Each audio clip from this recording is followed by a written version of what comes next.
Sales Babble is sponsored by Vidyard, a video solution for sales professionals. This is the Sales Babble Podcast, episode 383, How to Sell More in Less Time, an interview with Melinda Chen.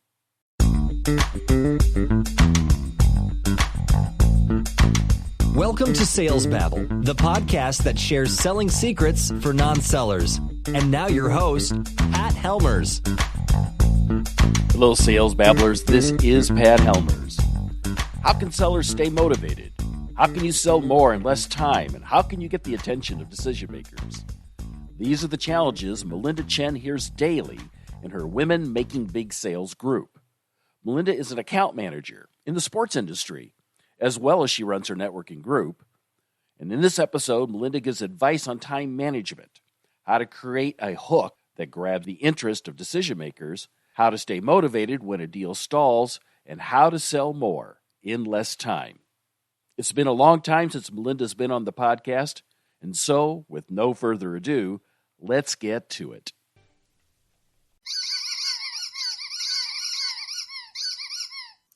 Welcome, Melinda, or welcome back, Melinda. Are you ready to babble? Yes, I'm excited. Always happy to babble with you. Melinda, I can't even recall when the last time you were on the podcast, but I think it was a few years ago. But you're not a stranger because you actually had me on your podcast. What was it, maybe a month ago? Yeah, and we had so much fun. Yeah, It was fun talking to you. Yeah, we talked about B2B sales. I think we talked about podcasting, and we talked about the work that you do with women making big sales. Maybe you could explain that to the audience. What exactly is that? Yes. So Women Making Big Sales, we are a community helping female entrepreneurs go after corporate clients. So most of the women inside our community, we all serve corporate or mid-sized companies. And so we have sales mastermind, we have sales boot camp to help them create a sales and marketing strategies and process to land more 5-6 figure deals.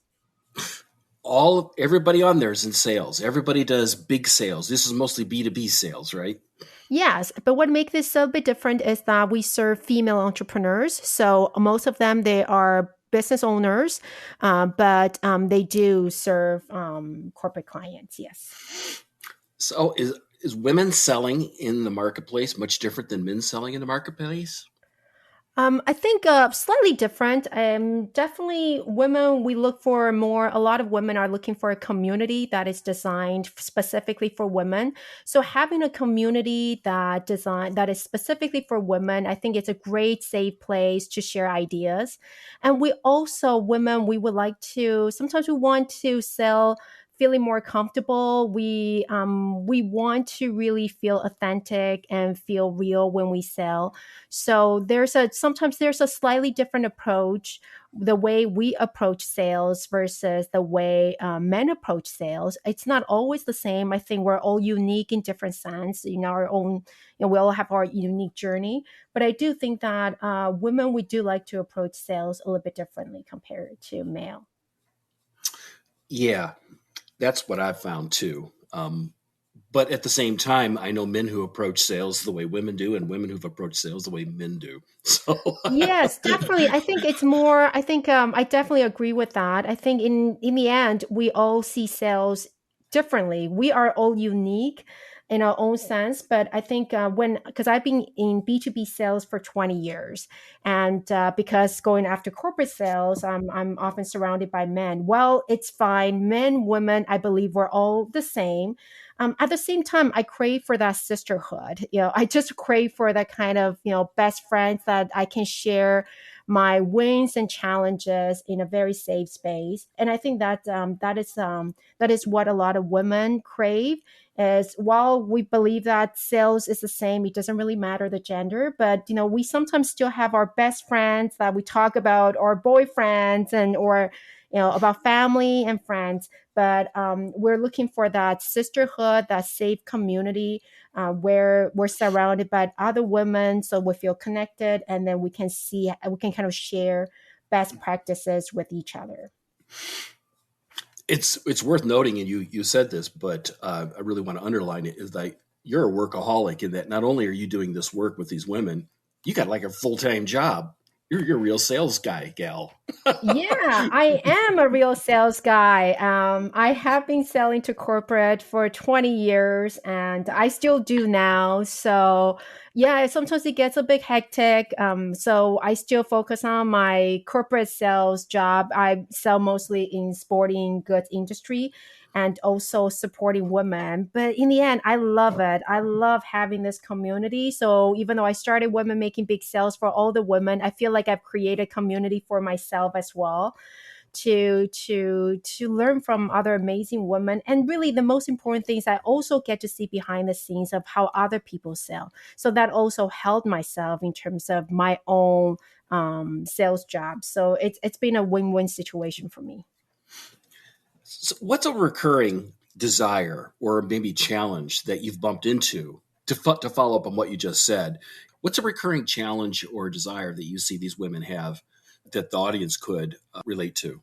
Yeah, well, there are a couple of things. Well, the first thing that because I serve female entrepreneurs or entrepreneurs per se, I think the unique challenge that entrepreneurs have compared to sales rep or me as a director of sales is that entrepreneurs they have to do a lot of things. They have to wear many hats. Not only they have to sell right after closing the sales, when most sales reps or a director of sales, they move on, they take that account and they give it to somebody else to kind of deliver whatever whatever service we offer. But entrepreneurs they also have to deliver the service and we also have to handle the accountings and all different things.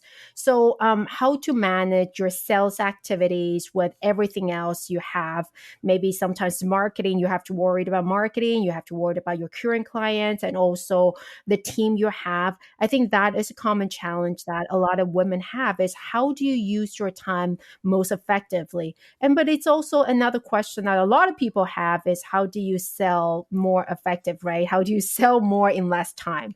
So that is really the first challenge a lot of we always work on is how do we make sure that we stay motivated, we use our time efficiently so that we can sell more in less time. So we spend a lot of time working on that. And the next challenge is, this is, now everything's gone virtual. How do you still get the attention of decision makers when everything's gone virtual? So, we've, probably lost a lot of opportunity to meet with people face to face. Things are opening it up now, but some of the trade shows, it's still not opening up. So how do we still catch the attention and get in front of our decision makers when things have gone more virtual right now? So these are like probably two big questions people often ask me. Well, let's dig into these. The first one is about effective sales and staying motivated. Mm-hmm. What advice and what kinds of strategies and tactics do you recommend to the women in your group? Yeah. So in our group, we focus a lot on, first of all, making sure you set up a good system. I think if you work for bigger companies, yes, a lot of times you got Salesforce already set up, HubSpot, things set up, and you just have to go ahead and learn the technology. But for a lot of entrepreneurs, we do not have that, we don't have the whole access, a whole system set up for you. So the first thing that whenever I will start working with entrepreneurs, getting the system set up is so important. Making sure you manage your leads in a more efficient way is important. Being an entrepreneur, sometimes we don't have a lot of resources to use this complex system. So I always try to make sure that they find the solution that works best for them. But first of all, if you want to be efficient, you got to have a good system. So if you're listening, and the first thing I welcome you to do is making sure that you have a good system so that the system will tell you what exactly you need to do to succeed, rather than you trying to figure it out, okay, what should be the next thing I need to do.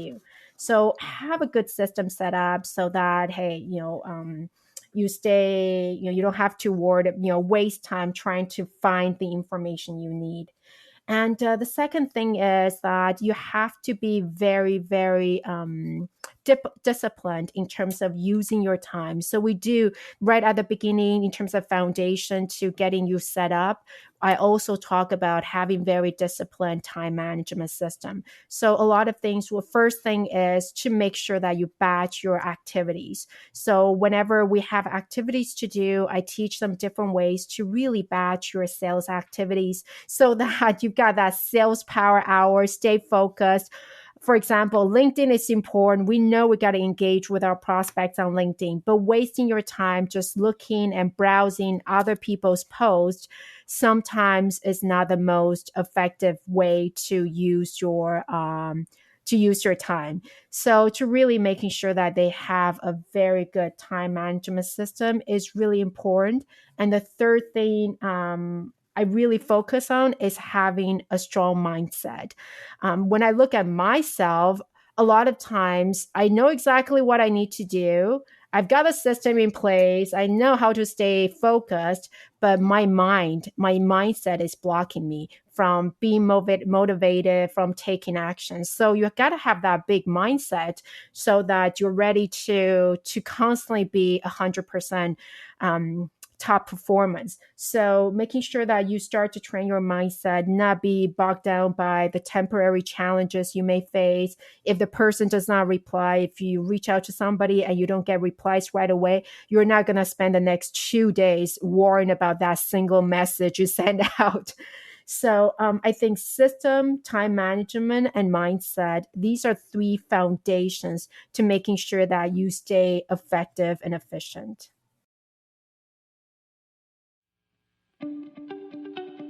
Sales Babble is sponsored by Vidyard. Vidyard is an easy-to-use yet powerful video solution that makes it simple to create videos, host them ad-free, share them with others, and track their performance.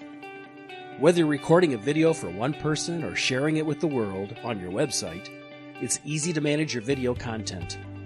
Vidyard's solution is built for business with robust analytics, integrations with top enterprise tools, and customization options that answer businesses' unique needs.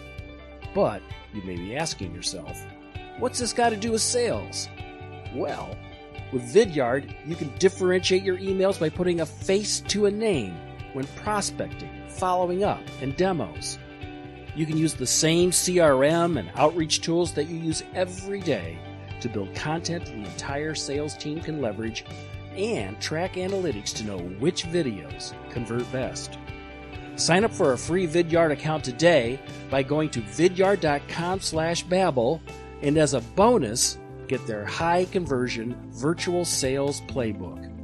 Again, go to vidyard.com/babble. That's BABBLE.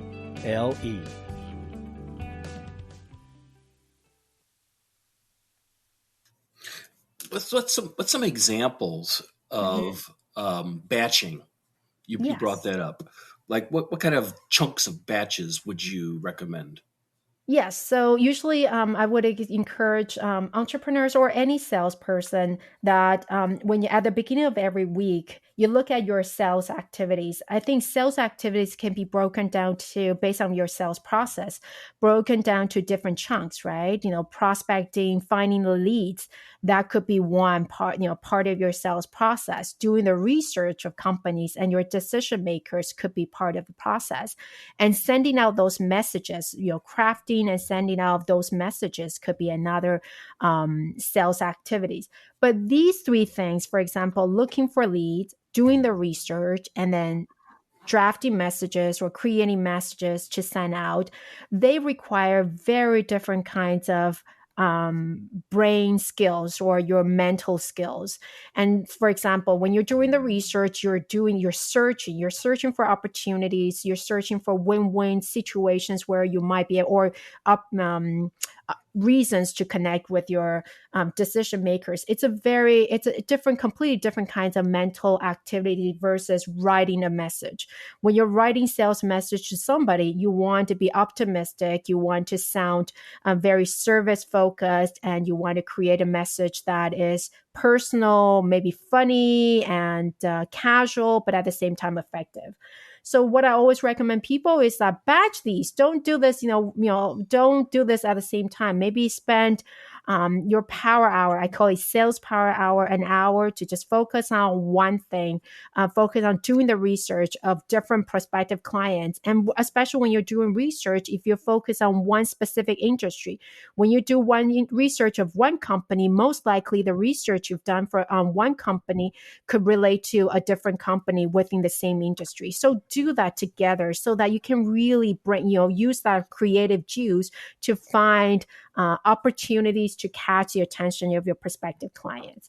So when you're doing that, focus on that. But when you're writing messages, that is when you have to be witty. That is when you have to be optimistic. That's when you have to, be casual yet effective and personal. Then focus on that. Try to understand your own mental state as well. When is the best time to write my sales messages? Like, I am a morning person. I'm super nice, optimistic, kind, and funny in the morning. So I usually write my sales messages in the morning. So focus on writing those or engaging with your prospective clients in the morning. So I think these are the examples of batching. It's really understanding how you use your brain, how you use your mind, and understanding your body, and then batch activities accordingly. So something I'm struggling with here is this idea of messaging as part of the batching is that if I'm writing a message, it may say something like, hello, Melinda. So it's got your name in there, right? Yeah. I see you're in XYZ industry. And do I write these separate in a different, where do I write these and then copy and paste them into the email? How does that work? Yeah, I mean, part of selling more efficiently is that you got to have templates, right? You got to have templates, but especially the templates really work at the beginning stage of building the relationship or reaching out, sales outreach. So, for example, if you're just reaching out to somebody at the beginning, on LinkedIn, the initial conversation could be, it's pretty standard oftentimes, especially the first time to reach out to people. Hey, look forward to connecting with you, or I'm trying to build my network in specific industries, so that you can use template, and that would be easy to kind of reach out to people initially.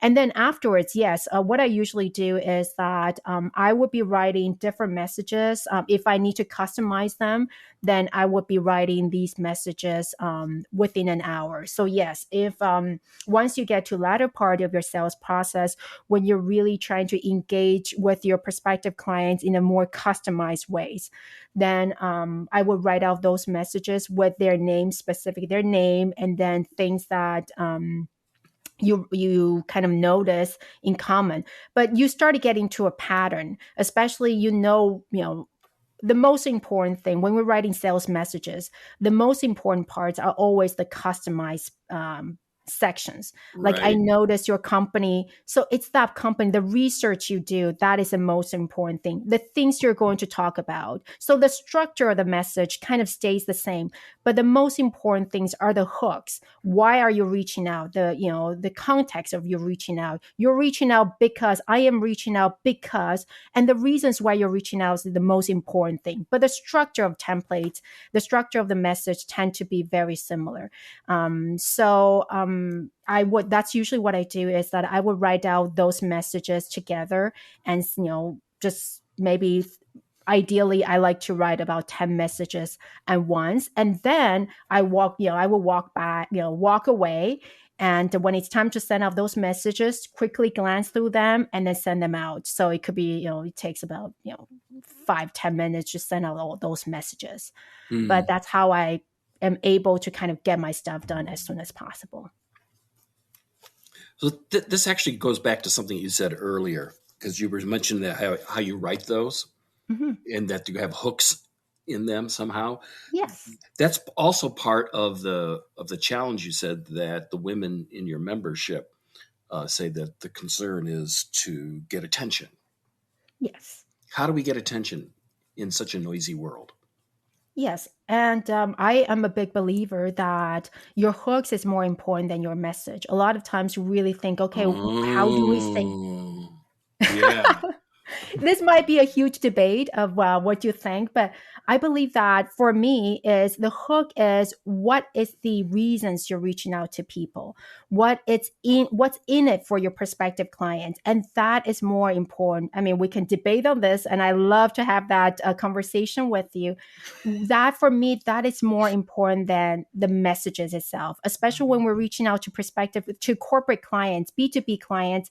Our message had to be short and succinct. But why are you reaching out? What's in it for them? And that is a lot more important than, okay, well, what is the best way to write it? Obviously, we can tweak it, we can do the research, but in essence, the corporate clients, the business clients, they are looking for what's in it for me. Why do I want to respond to your messages? So within our organization, or our membership, we spend a lot of time to really figure out, okay, what is that hook? What are the some strategies we use to really get the attention of our prospective clients? And it starts with understanding who your ideal clients are and understanding that industry. I often share with the ladies is, think of challenge and solution. And we got to have that understanding of the challenge of the industry, especially when it comes to B2B sales.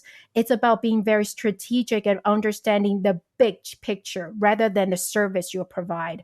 We always have to get back to what is the big picture of this company. What are their corporate goals? What is the goals of the company, and then how does your small piece, how does your service relate to that piece? So we always start with understanding the strategic, the big picture of the company. What are the challenges they may be facing, and what are the opportunities they are seeing? So the first step is knowing the industry, doing that research, and really understanding the company trend, the regulations, the trigger events, and then we start creating the hooks of the, it could be a simple audit, or it could be a small low ticket price, or it could be a simple white paper, but it always starts with what's the company, the clients, the list, and doing the research, and then creating a solution that will be able to align with the challenges and the opportunities they become. And for me, from my experience, it's about, can we really provide real solution? And if we provide real solutions to their neck bleeding pains, the message becomes secondary, because we have to be succinct. The messages need to be so short. So the hook, the value of hooks becomes so important. At least that's my perspective. Well, I really agree, because I was just talking to a startup a couple days ago, and I explained to them the importance that you need to understand your clients' customers as well as they understand their clients' customers, because their customers are the problems they're trying to solve so they can be successful in their company. And the only way you can really understand your clients is to understand what their business is like. And that was just a huge epiphany for them. They were like, oh, I guess that makes sense. They're trying to sell them, some hunk of stuff. And they know a lot about their business, and they understand, they have a general idea how their customers would use their system. But the fact that they really don't deeply understand their client's business, that's an impediment. Yeah. And then, last week, we spent as a group together, all the women entrepreneurs, we spent quite a bit of time talking about the current challenges many companies are facing, the supply chain shortage challenges, and the talent to the fight for talent. These are huge challenges companies are facing.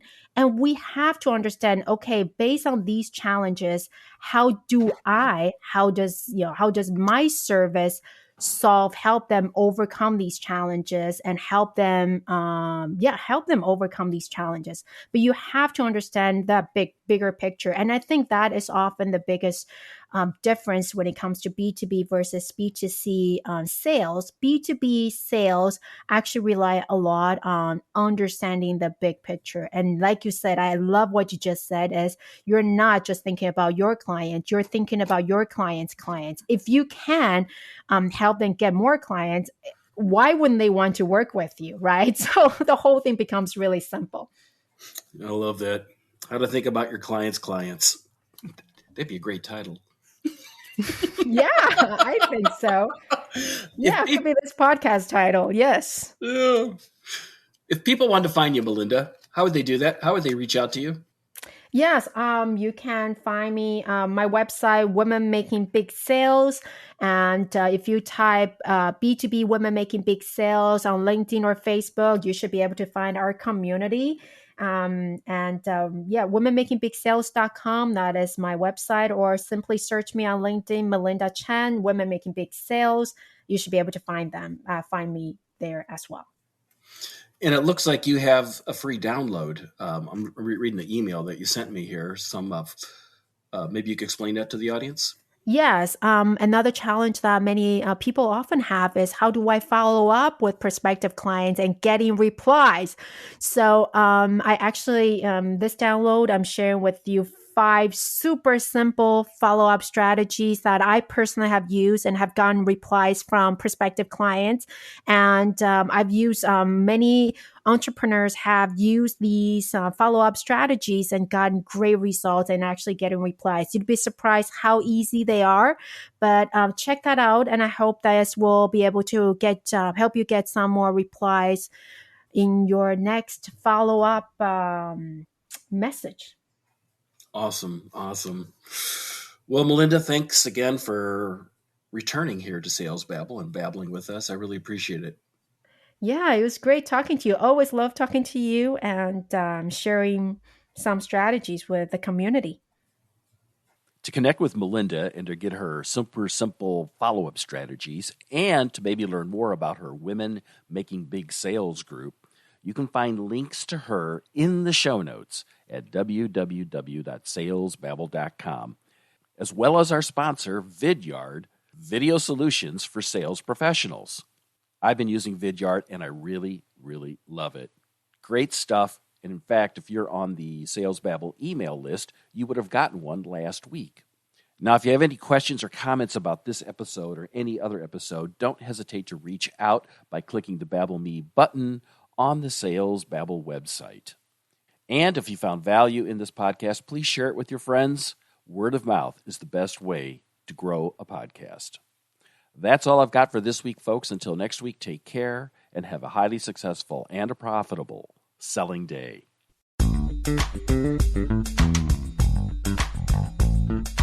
Thank you for listening to the Sales Babble podcast. Find us at www.salesbabble.com.